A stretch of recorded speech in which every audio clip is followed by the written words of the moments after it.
car park is for the tram, all the way round, all the new houses, Tesco itself, all the way around to Aldi, all that area, there was only one thing on here, and that is that pit. At Holgate School outside Nottingham, Mike Endy's Year 10 history class has just completed a local history unit on the impact of coal mining, part of the new GCSE history pilot. 20 years ago, and then it just disappeared as if overnight. This 12-week unit emphasises coursework, and assessment is done holistically across 3 assessment tasks. Is that a sufficient legacy to really record just how important the coal mining was for Hucknall? The assessments for the pilot are very different to our other SHP history. That's 25% coursework and 75% exam, whereas ours is more or less 75% coursework and 25% exam. So that's a huge difference. What we're going to do is we're going to go back to the matrix for the marking.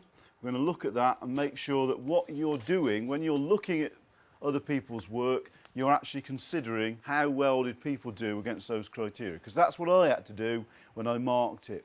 So before I give any of your coursework back, you need to refresh yourself with what these are actually saying.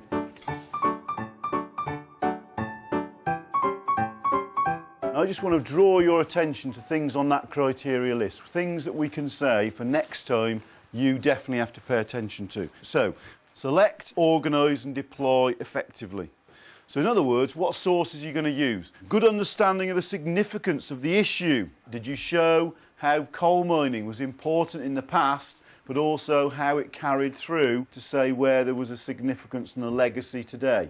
Critical use of sources with well-substantiated conclusions. When you finished work, did you actually bring it all to a conclusion? Did you say what you thought on the basis of the evidence you'd looked at? Or did you the marking process was obviously new. This idea that you mark holistically, you take the whole lot, there's not bits of marks here, there and everywhere.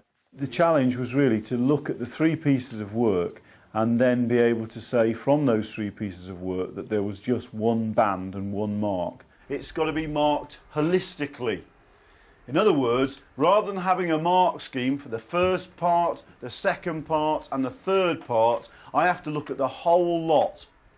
And on the basis of the whole lot, that's how I decide a mark. Sometimes Beth Ann is level 4, sometimes she's level 5 in these areas. So overall, I feel she is mostly a level 5 or mostly a level 4. And that's how you've got to decide.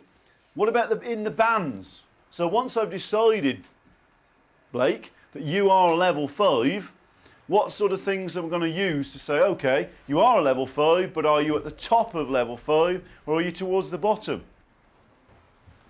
Spelling, good English. Yeah, exactly. Spelling, punctuation, grammar, how you communicate. Hucknall kept coming up as a little H.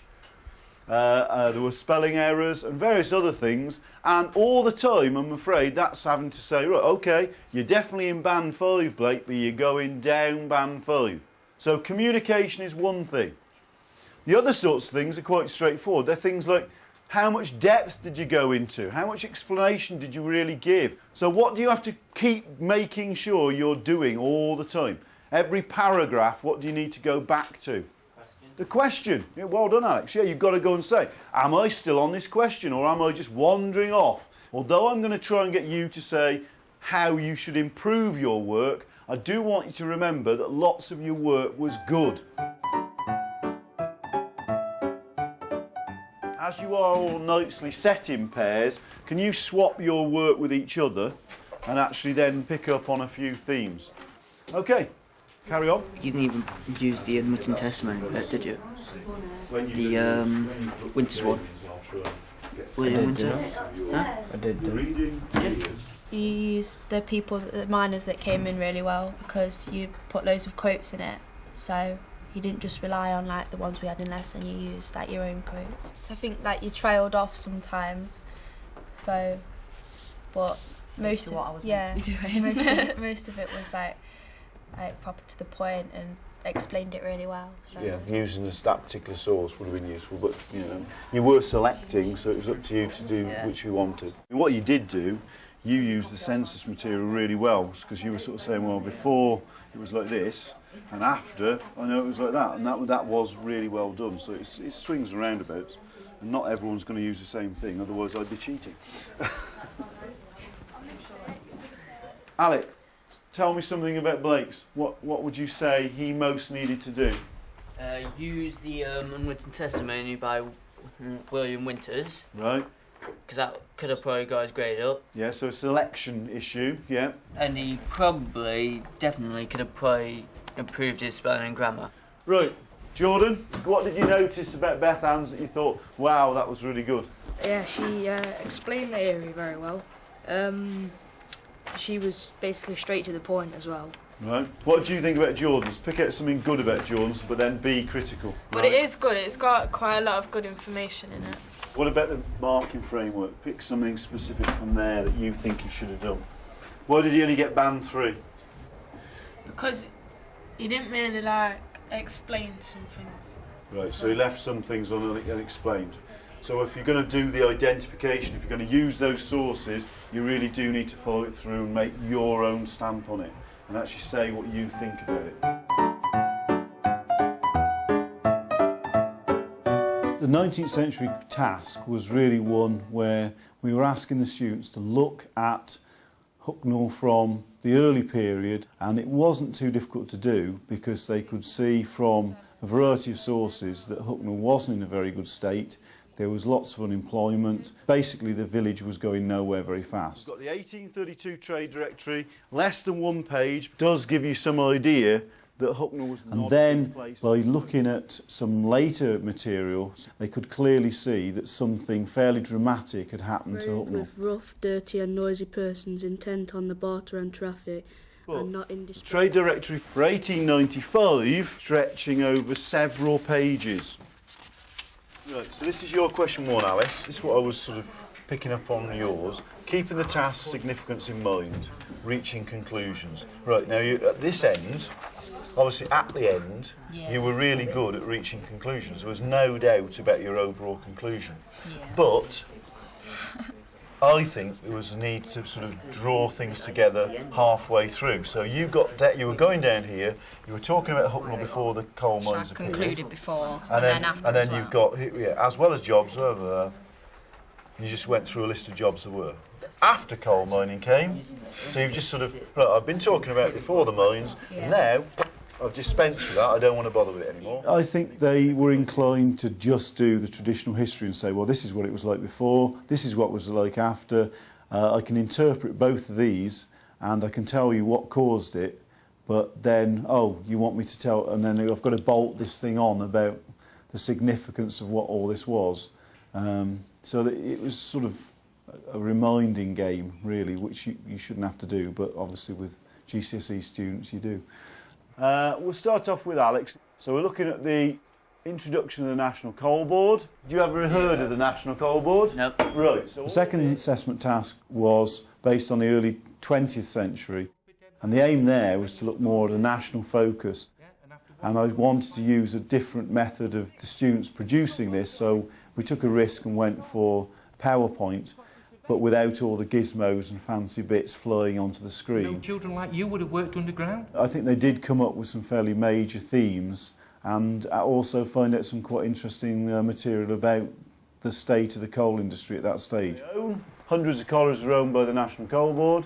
Health and working conditions improved. Dissolved in 1994. Well, I would pick up something there. Right, so that's it. Tell me something about Alex's work. The background relates to the topic. Yeah, so that's a nice idea, and it sort of gives a theme to it all. Anything else that's good, Jordan? Pays attention to it. Yeah, it's very snappy, yeah. Right, so now about the critical side.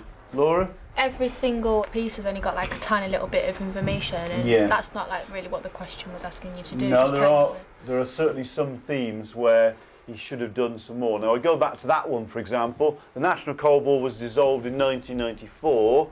What would you maybe add? Do you want to say about that, Alice? No, about something else. Go on then. It didn't bring it locally. Yeah, there's no local, Alex. So you haven't brought the national scene back to the local. And of course the National Coal Board were very active in Nottinghamshire area and even in Hucknall. And the other thing is, as I was saying with this one, What should you have done there? What do you think you should have done there, Ashley? Say why it was dissolved. But we do need to know why all the time, not just facts. And that's one of the things, if you go down the levels and the criteria, if you don't actually explain your own ideas and give interpretations, you're just using everything at what they call surface value. The third assessment task was really the 20th century, the last days of the mine, and then the impact that its closure and the big strike had on it. But it wasn't a bad life. No, bro. Wasn't a bad life. Between you and strikes from Yorkshire. How well do you think the government handled the strike? The closure of the mines surprised you? The real purpose behind this was to be able to use ex-miners and get some sort of greater feel for the community and bring them in and involve them and make it different to other history courses. What you've got here, you've got interpretation, you've got some quite good stuff from the miners, you've been very accurate in recording what they've said, but lots of this is at fairly surface level. They were very keen to quote. They would quote massive sections of what they said. But what the problem was, then they would assume that what those people had said was the answer in itself, when in fact they needed to go on further and actually interpret what they were saying. And some of the students got that, but some just assumed that what they said was the answer. In terms of differentiation, it was a good tool. And here, the legacy, you need to say, well, is that important to you? Do you think that's significant as far as you're concerned? Because if you'd have done that, then that would have gone up leaps and bounds to the mark range. So it's just you actually giving a bit of yourself and you saying, well, what you think. And that's unusual for you, isn't it? Because what I'm really saying is you need to give your opinion. And yet you've always given me your opinion. So you shouldn't have any problem at all about putting some of your opinions in. So you're actually going against your own character in a way by not saying what you think. There's promise there, but you've got to do more with it. How do we do it? And one of the options we can do is in year 11 we could actually put you in for this again, if you don't mind working on it and changing it. So yeah, well that's all right then, we can do that. But we will have to be working on what we're doing in year 11, so it will have to be a lot of your own time. Yeah? Okay, just try and wrap things up then. Starting off, the idea was we're looking at this from the point of view of not what we've done really today, but how we're going to use what we've done here as a springboard to do things better in the next 3 modules and the exam. If I was to do it again, I would come to conclusions at different points in it, not just at the end of the essay, because often I can go off track away from the question. I needed to go into more detail with some of the things I put. So I need to go into more depth and explain my evidence more. Well, I wrote my answer, but I didn't really give my full opinion. It was just a bit like, I put this in. I didn't really give my opinion, I just put in facts. So if I were to do it again, I'd put in my own opinion. When I do my next one, I'm going to make sure that every single piece of evidence that I put in, I evaluate it properly so that it's the right bit, because on one of the bits I think I put a quote but didn't put the right explanation to it. And then I'm going to go into more detail with my conclusion as well, so it goes back to the question.